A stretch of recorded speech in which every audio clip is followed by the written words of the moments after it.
This one is called Multidimensional Space-Time Traveller. It's a term that people use, I certainly do, and it feels like it's time to have a bit of an explanation of what this actually means. So what is a multidimensional space-time traveller? Now those who've worked sufficiently with plant medicines realise that there is so much more to everything than meets the eye, and that most emphatically includes them. There's so much more to them than meets the eye too. So there is a story which has been promulgated by the mainstream, which is that you are stuck in this tiny little box called a skull, and that you look out of your eyes and that's where you are, and that your memory is finite, you can only remember so much, and this is all there is.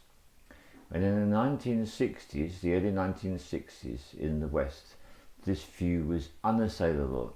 Anyone who contradicted that narrative was deemed to be irredeemably insane, and they used to be incarcerated into mental institutions, sometimes never to be seen again.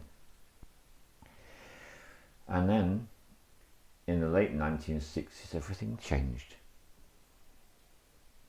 Well, never mind about the history lesson, let's get down to it. What I am inviting you to grasp, and this is something that people who work sufficiently with plant medicines have a completely clear understanding of, is that you are so much more than meets the eye, and you have so many more existences than this physical one that you're currently aware of. And indeed there is one particular street drug which confers upon its users the ability to be aware of the fact that they definitely exist in other realms. It's a child's anesthetic called ketamine. It was designed for children and animals. Hey, go figure. So let's move on. I want to explore just a few realms with you so you have an understanding what I'm talking about. So we bear in mind that linear time is an illusion. This is a great help. This is something everyone becomes aware of. Again, when working with plant medicines and also working shamanically, it is possible to do things and to be in places which shows you clearly transcend time. So the first one I want to speak about is what people call the ET or the extraterrestrial realms. And one way to simply understand this is that all that fiction, all that science fiction that's been drip fed to people throughout the decades is based on something. So there are many ET realms. There are ET civilizations in many parts of the universe, parts of this galaxy, other galaxies too. And they live, they move, they have their being, and there are people that are aware that there are some kind of visitations take place on this planet. Yeah, that's absolutely the case. There's so much anecdotal evidence over so many decades, but actually if you go back, you can go back historically into hundreds of years and even further beyond, and you'll find rare archaeological evidence which supports this. There's also the mythology of the different countries in the world. So for example, in Japan, the word for rice literally means from God, and the God they're talking about is a God that came down in some kind of a starship or spacecraft and provided the human beings with a plant that was going to transform their consciousness and keep them very well fed, which was rice. So I want to get a bit personal now and to say that when I awoke into my ET origins, it was quite a moment. I've been doing some very deep psychotherapeutical work with a group of people for a long weekend, and at the end of the weekend I was relaxing. I had the privilege to be able to stay the night in the venue and travel off the following morning. A rare privilege these days. That was great. And I remember just catching my reflection in the mirror and just out of the corner of my eye, and I could see something that I'd never noticed before, and that was, I am not of this world. I'm not from round here. So that was a bit of a shock. But what was much more surprising, over the years, different people would meet me. I remember meeting a woman from Canada, and she travelled to Washington State to visit our mutual friend in Washington State. I was there to train people to become shamanic practitioners. And there we were, sitting together in this tiny sauna. She comes in the sauna naked. That surprises me. And then she proceeds to tell me, "You're not from around here, are you?" And I don't mean just this neck of the woods. I mean, you're really not from round here, are you? So it was, first of all, the insight that I had for myself, and secondly, it was a succession of other people giving me their insights. And of course, those that were capable of doing this were the ones that were very aware of these realms, and some of them indeed regard themselves to be from these realms. So that's just a little idea how not everyone is stuck with the conventional viewpoint. So there are many ET civilizations, and the one that I resonate most strongly with is in the Andromeda galaxy. So I'm aware of having a entirely corporeal human existence, but I'm also aware of working together with 4 other beings, 2 on one planet and 2 on another, and we work together to do the healing work that we have been doing since 2006 together. So something else I'd like to speak about is what is technically referred to as the Siddhi.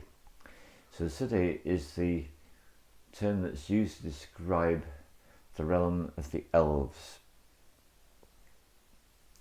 Now, just as much as people have recognised extraterrestrial origin within me, I've had people recognise elvish origin, and the first time that's happened, that was very surprising, and it's now become something that no longer surprises me, because what is happening is this awakening process is developing and continuing. More and more people are becoming aware of other aspects of themselves is existing in different places.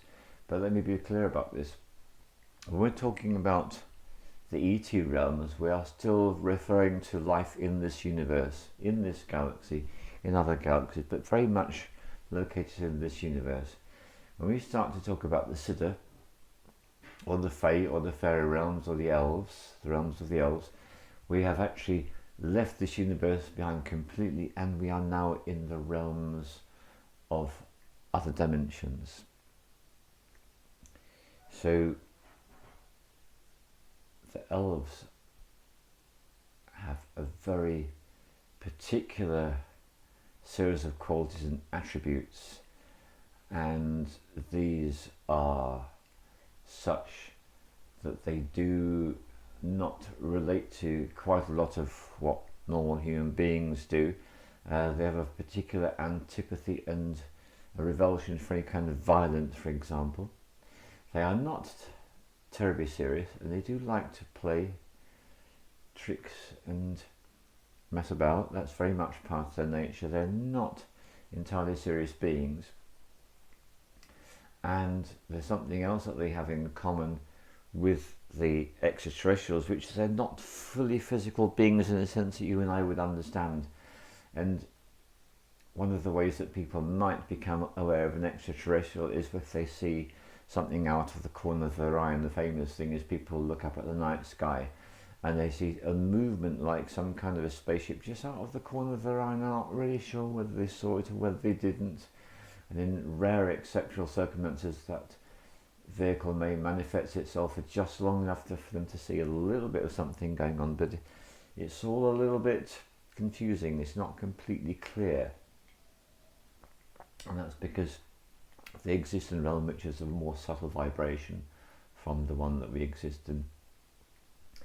Now, another one I'd like to mention is the realm of the mushrooms, and I have come across quite a number of people who are utterly fascinated in and find the fungi enchanting, and they're referring to what people call psychoactive fungi, but they're also referring to the others too. They have a really strong link with these, and it was on a conference devoted to entheogenic plants in Greenwich University back in the previous decade, where I had the privilege of listening to more than one speaker, and what they were saying is the consensus is, for all the academics who have done intensive research about these mushrooms, is that they are actually a very particular form of intrusion into the physical realms by particular extraterrestrial beings. So that's another one to consider. So even the mushrooms, they have very special qualities, and anyone who's done any work with mushrooms discover that they have the great interests of human beings at heart. And in fact, that's a common thread amongst all the beings I'm referring to. The extraterrestrials are very concerned, and indeed have helped us escape a number of crises in the 20th century, particularly the Cuban Missile Crisis, when there was a possibility there might have been a nuclear war. That was prevented from happening by beings that very much have our interests at heart. And there's another form of being which is called the Diva, Divas, or the Devic realms. Now these are beings which are quite different from everything I've spoken about so far, and the way that we can understand these is that everything has a form in our world and the earth. You look at a plant, look at a tree, you look at the landscape, you look at rocks, cliffs, animals, whatever it is, everything has form. Our human bodies, microbes, everything has form. So there are beings that bring all of what I'm talking about into form, into reality. And it also applies to things like the element of fire, for example. So everything's brought into existence, and it's done by these form givers, and they're called the Divas, and they inhabit their own dimension, which is the Devic realms. Now the nearest I can get to describe this is anyone who's watched Star Trek is aware that they have a way of communication through what they call subspace. And in Star Trek there's even a species 8472 in Star Trek Voyager incarnation, where it's all about they can actually come from this other realm of subspace, other dimension, and enter into the realm that we are currently inhabiting. So that is the best way to understand how this works. So their dimension operates concurrently with ours, but it's just at a very slightly different rate of vibration. And I have had the privilege and the honour of working with a particular plant called Salvia divinorum only for 1 year, and that was where I was able to explore the Devic realms and to encounter these beings and to observe them encountering me. And it was a great pleasure and a great gift to be able to do so. And there are a lot of people that have written about these realms, particularly people who work very closely with the spirits of the plants in terms of gardening. That's another thing that you will find linking into all this. So my conclusion for you is as follows. I invite you to become aware of the fact that you are a multi-dimensional space-time traveller, and that if you do work to train as a shaman, if you work with plant spirits, if you do out-of-body work, if you work with lucid dreaming, if you work with a variety of spiritual practices, including some religious practices such as Buddhism, and including deep meditation, you will find that all these are ways, yoga even in the right way, that enable you to realize that you are so much more than you've been led to believe.